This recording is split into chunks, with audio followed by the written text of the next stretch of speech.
Hello, my hello, my beautiful friend. Welcome back to another episode of Meant to Bloom. I'm your host, Brittany Clarkson. I am a personal growth coach for hot mess moms, and we are here to just get up to that starting line to get our lives together, right? Today, I really want to talk about how to create a new plan for your life. Okay, especially if everything feels like it's falling apart. It's May. There's so much going on in May, right? Like we have graduations, we have Mother's Day, we have thinking about Father's Day already. We have, planning for summer, planning for, ending school, having the kids home and, whatever. Like I homeschool, my kids are home already. We're going to continue schooling throughout the summer too, by the way, because I could go off on that, right? Like I think it's so dumb that we have summer vacation instead of an extended winter vacation where I live. And I know that the reasoning for that was because there was like no AC in schools, but half the time we don't have heat in schools now. So kids end up staying home because of snow and ice and the roads are unsafe and they miss a lot of school and then have to like extend their year into the summer a little bit, like going to midway through June instead of being done at the end of May. And it's just a whole thing, but like human rhythms, I don't know if this is circadian rhythms or if that's just day and night, but seasonally, I have talked on many episodes, especially all through the winter, about wintering, and it's okay to like not do as much during the winter. Like your body doesn't want to. It's okay to be dormant. Like it's not a blooming season for most of us during the winter. And I feel like this, we should just have the kids home. Days are shorter. Like we literally have less daylight. Why not take your extended period of season off during this winter? And then send the kids to school during summer when it's light out until 10 p.m. Like, when they can come home from school and still have like 5 or 6 hours of daylight, why not send them to school all summer instead? It just kind of blows my mind that that's still the way we're doing things. It doesn't, there's better ways, better methods, and oh my gosh, the things that make me want to go into politics, but there's way more that make me not want to. Totally underqualified for that matter. But yeah, what is really, I don't know. Our founding fathers weren't qualified. They were in their 20s. Recently found that out. That blew my mind. This is a tangent. Back to business. Let's talk about creating a new plan for your life. Okay, so planning, goals. A lot of this needs to be in alignment. I remember setting goals. I don't know if this is you now. Setting goals so many times. I would sit in like groups and I would go to workshops and we would set goals. And all of my goals were so arbitrary and vague, or they were just very, very influenced by societal pressures. Okay, I would set the same goals that I saw people around me setting. I would set the goals that I thought would make me successful. I was setting goals totally disaligned to who I was and where I was and what I actually wanted in my life. I was setting goals for success and recognition and really, really just setting goals for other people. I wasn't setting the goals that my soul actually wanted to achieve. And so I would sabotage, or I would tuck them away and forget all about them, because the only time I ever thought about wanting that thing was when I was setting my goal. It wasn't something I was obsessed with. It wasn't something that I needed in my life.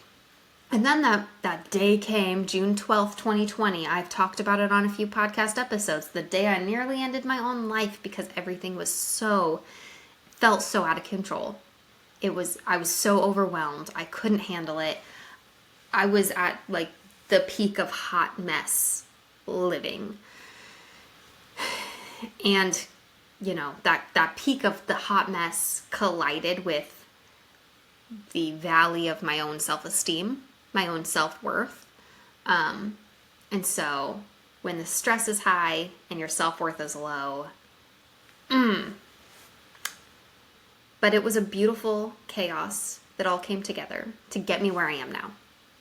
That was when I saw the light and when I realized everything was already in me. I already knew what I needed to know to get where I needed to be, where I really wanted to be. I just needed to actually make a daily plan to stick with it, and it had to be important enough to me to stick with it. and I knew that if I let myself get to that lowest point again, I probably wasn't going to walk away from it. It was that bad. So if you're there, like, my heart goes out to you. Oh my gosh, get help if you need help. It's absolutely no shame in getting help. Do what you need to do to get to a place where you're not there anymore, right? Grabbing a sip of water for those who aren't watching video. So yeah, let's talk about creating a plan for your life. Let's talk about getting you where you actually want to be.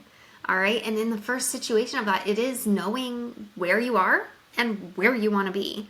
And then creating the pathway in between, finding what's the bridge from where you are and where you wish you were. Okay. But we have to get really honest with ourselves. This can't be what you think would make you a good mom, what you think would, get you more recognition, what you think would be successful. It's not even about what I think would be good for you. This is about what you need for you to live your best life. Because when mama is living her best life, your kids see that. Your kids learn from that. They learn by watching. They learn by example more than they learn by explanation. You can't just wait until your kids are having struggles and then talk them through it. That's not going to work. They're watching how you're living your life now. They're learning how to take care of themselves, how to get the things that they want in life, how to manage their money, how to, apply for a job that they want. They're learning how to be fearless by watching you, or they're learning how to be fearful by watching you. They're learning how to treat themselves by watching the way you treat yourself, especially if you're a mama of daughters. They're watching how you care for yourself, and that is what they're going to expect for themselves in the future, right? Like right now, I have 3 little boys. The way I treat myself and the way I expect to be treated is teaching them how to treat women in their lives, okay? Like, if anyone has the potential and the possibility to change society, to change our culture, it's moms. And it's not in the way we talk to our kids, the way we treat our kids. It's not in giving them everything that they want. It's not in giving them all the education that they need. It's in showing them by example how a human being should be treated. And that means treating yourself that way too. Okay? So let's look at the joy inventory wheel. Okay, I'm going to put a download link in the description. But if you don't want to download that, whatever. Like, if you're in the Bloom Room, go into the free resources library, and there is a download right there for the life inventory wheel. If you're not in the Bloom Room, get in there and go get that. Otherwise, you can trade me your email address for it, or you can just put on a piece of paper rating from 1 to 10. You don't need the beautiful little download, but I think visually the downloading the actual wheel and filling it in that way can really draw your attention to where you need to put your attention. So before we set goals, we really need to think actually what areas of our life need attention. What areas of our life actually need our time and new goals and a new pattern and new rhythms and, a new system, whatever. So that's why we look at the joy inventory wheel. You're going to take 6 main areas of your life, and you're just going to rate from 1 to 10 how you feel about them right now. Okay, not how you think you should feel, not how you wish you felt, not, how you felt 3 months ago before you started making things better. You're going to rate how you really feel about them right now. Okay? So you're going to rate how you feel about your home, how you feel about your love life. You're going to rate how you feel spiritually. You're going to rate how you feel about yourself as a person. You're going to rate how you feel about your family. And you're going to rate how you feel about work. Okay? And if you don't have a job, work could be any ministries you're in, or a hobby that you hope someday brings in money. Work could be the parts of, life that just feel like work. Yard work, big projects that aren't necessarily functioning for the home. Like if, like decluttering your entire home can be work. Okay. So just rate how you feel about these things from a scale of 1 to 10. And once you have rated home, love, spirit, self, family, and work, you're going to look at what had the lowest score. The 3 areas with the lowest score are the 3 areas that you should probably focus on the most. Okay? Because what good is it to be setting goals for your home when you feel better about your home than you do about your marriage? We want to bring everything up, raise the level on everything so that overall you feel good about your whole life. Okay? And if you're feeling led to substitute one of these categories with something else, go ahead. Like, if there's something else bigger in your life than one of these 6 areas and that makes sense for you, go ahead and do that. Okay? And if you have one of my planning journals, one of the Meant to Bloom planning journals, the life inventory wheel is at the start of every 90 days. All of these 90-day planners, so that you're constantly 4 times a year, every quarter, reassessing how you feel about these different areas of your life, so you can set your goals in alignment and in tune with what you actually need to be focused on, right? Because, planning on focusing on your health when that's already a 9, but home is a 2, or marriage is a 2, or the way you feel about spending time with your kids is a 2. Maybe focus less on health because it sounds like you got that under control, and focus a bit more where you actually feel like you're lacking. Okay, so we got that out of the way. Next up, once you know those areas, I want you to keep those in mind, and I need you to know where you actually want to be. Okay, so go ahead and clear. Cleansing breath. Get a journal and pen. Okay, pause this if you need to. Okay, I want you to take the time to journal out, or make a note now. Do this after we're done here. But I need you to take time to journal out what your ideal life actually looks like. What do you actually want to feel when you wake up in the morning? What do you want to be doing during the day? What do you wish you had more time for? Think all these things through. What is ideally the way you'd be living your life every single day? What does that look like? Because you have to know what that's going to look like. You have to know what that's going to feel like in order to realize what's missing from now and then. How do you bridge that gap? How do you get from here to there? That is what your goals should be. Set a 90-day goal that says, this is what I'm going to do now to become the person who has that, who feels like that. If I want to wake up feeling refreshed every single morning, feeling like I've had enough sleep, then I need to set goals to get to bed on time, to set goals to get better sleep. Do I need to buy a better pillow because I'm constantly waking up with neck aches? I just bought an ergonomic pillow. Oh my gosh. I thought I would hate it because it's a funny shape. I don't wake up with a headache every morning. So yeah, invest in these things that are going to shift the way you show up all day long. Like, you think a pillow is not that big of a deal, but wow, when I feel like I've had better sleep, when I don't have a headache, I show up different all day long.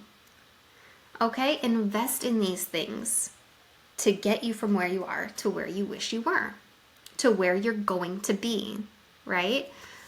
Nothing changes if you don't change. You have to change some system, some pattern, something somewhere. You have to invest, whether it's time or money. You have to invest in what it's going to take. Okay? For me, it was investing in a pillow to get better sleep. Boom. Or to get better sleep, maybe you have to invest in a better evening routine that gets your kids to bed earlier. For me, if I don't cook dinner by 6 o'clock, my kids do not get to bed at a reasonable time. And then I end up staying up until like 3 a.m. And then I don't feel as good in the morning because I'm not as well rested. I didn't get the right sleep that I needed for the night. Okay? So I know at dinner time that my quality of sleep depends on me getting dinner on the table. And that has helped me to stress less about what I'm cooking and to focus more on getting it done in the right time frame window.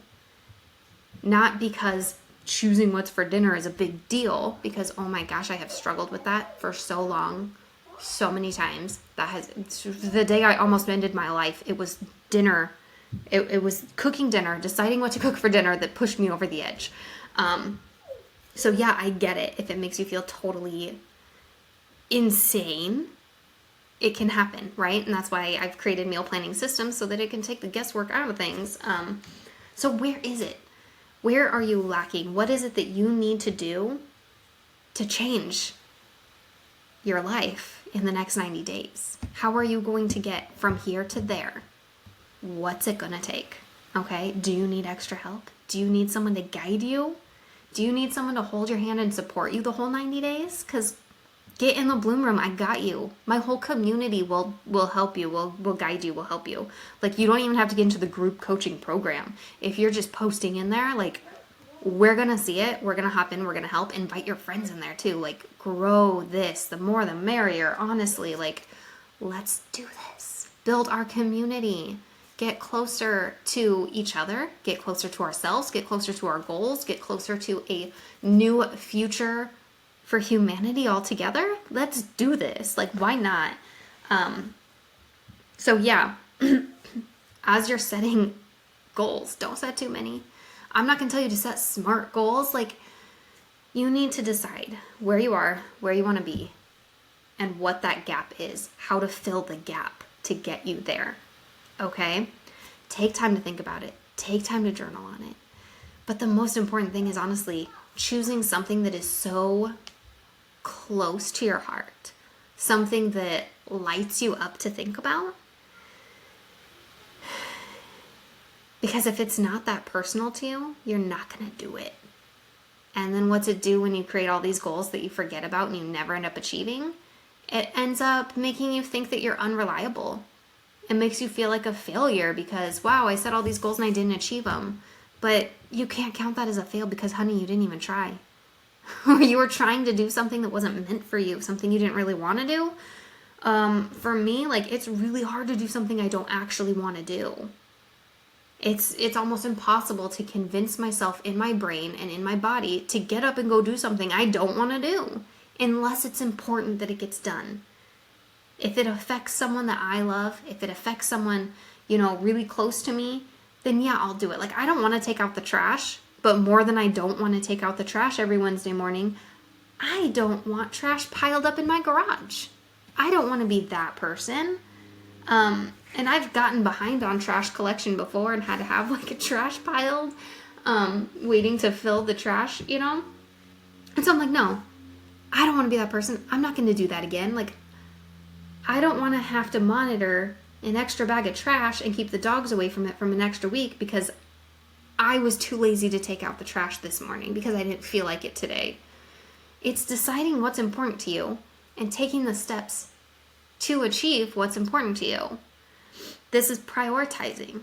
Honestly, it's like prioritizing 101. Deciding what's important and taking action steps to do the things that are important to you. Okay? Like, honestly, some of this, like, your habits are kind of an addiction. Okay? Like, to your brain, stress is an addiction. Like cortisol, literally the stress hormone, is more addictive than nicotine. So yeah, you are addicted to stress. If you've grown up in chaotic situations that feels like it's your comfort zone, you're addicted to it. And it is hard to break an addiction. It's better to replace it with a new behavior. Okay? So if you target the behavior you don't want anymore, instead of saying I'm not going to do that, the best thing to do is decide what you are going to do. Okay? So instead of saying I'm not going to forget to take out the trash, because then you're just really focusing in on that negative. Forget to take out the trash. Forget to take out the trash. Beating yourself up over all the times that you did forget to take out the trash or whatever.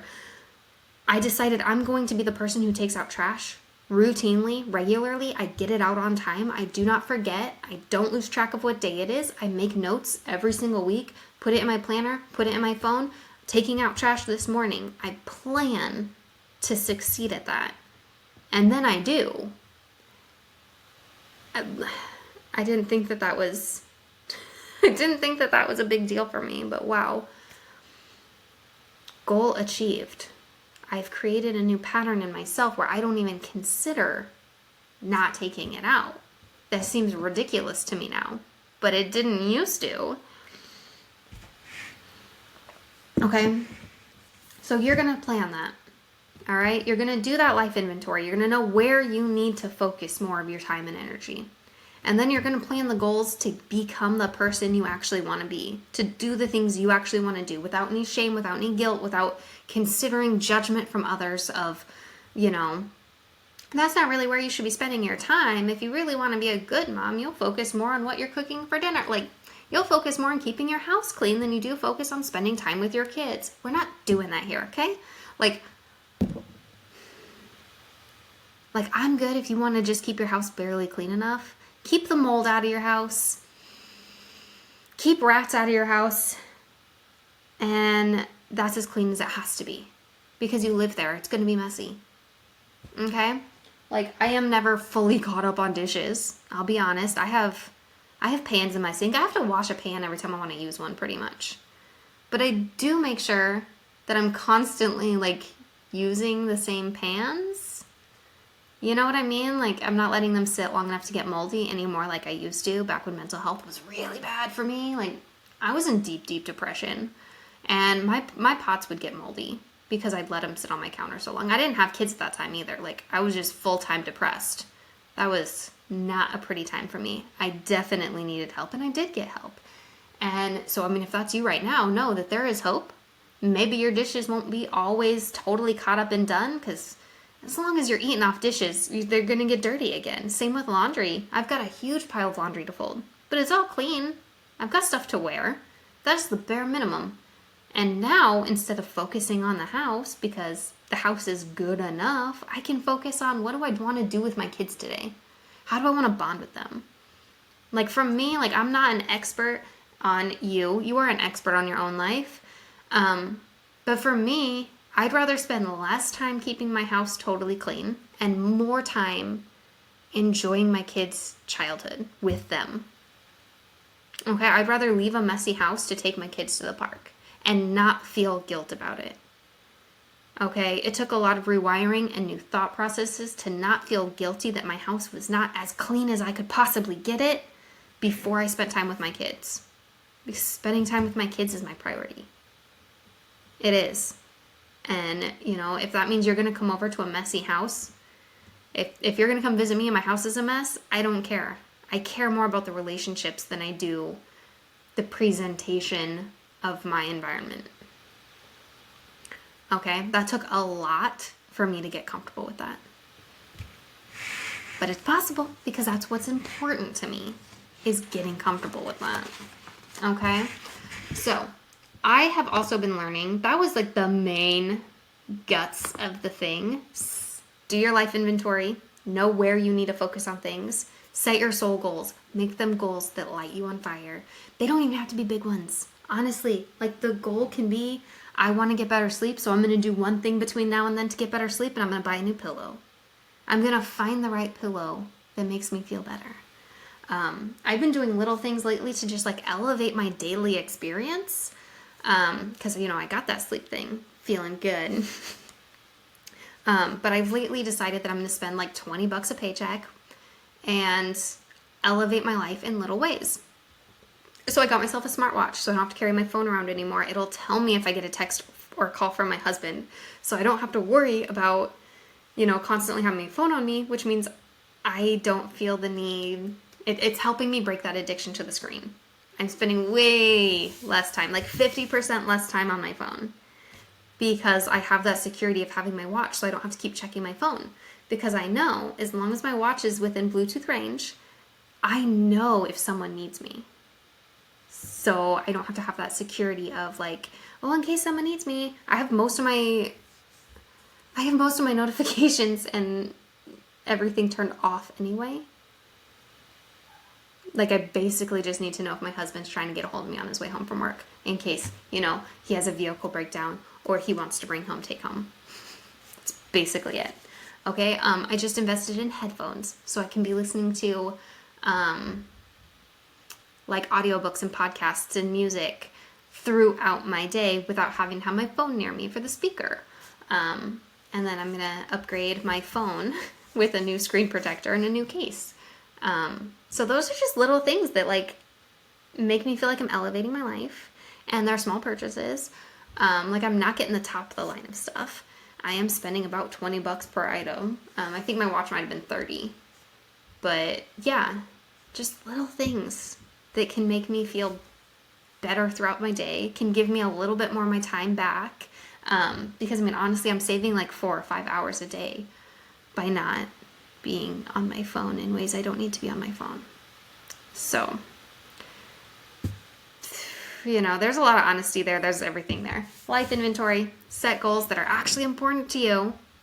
It's okay if other people think they're stupid. This isn't for other people. Make it what's important to you. Make it what's going to help you feel better about your life so you can show up better in your life, right? Yeah. It's getting long-winded. I had more I wanted to talk about, but I'm going to save it for later. Really talking about like the nervous system and emotions. I'm going to save that for next time, I think. I love you so much, my friend. If you guys want to get into the Bloom Room, you can download that life inventory wheel and you can tell me about what goals you're setting. And we can support each other in accomplishing goals. Jump into the Bloom Room, BrittanyClarkson.com/community, or there's a link in the description. I love you so much, my friend. I'll talk to you next week.